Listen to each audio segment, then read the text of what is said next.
Hello. Doctor Ghosh বলছেন? না, আমি ওনার কম্পাউন্ডার বলছি, বলুন। আমি বাপি বলছি। কে বাপি? লাও বাবা, বাপি মানে বাপি, আমি বাপি, আমি কে আবার কি করে বুঝাবো বলুন।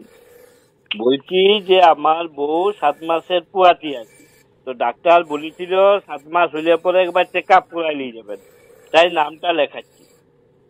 আচ্ছা, নামটা বলুন। আমার বউ। কি কি বলছেন? আমার বউ, আমার বউ? আপনার লয় আমার বউ। আরে দাদা, আপনার আপনার বউয়ের তো একটা নাম আছে নাকি? সে তো থাকারই কথা। লেখুন, ঝুমা রানী, ঝুমা রানী রায়। বলি হুম। ঝুমা রানীটা একসঙ্গে লিখবেন। আরে বাবা, নাম লিখতে জানি। সে তো বুঝলাম, কিন্তু জানেন তো আধার কার্ডে ঝু লিখেছে, তারপরে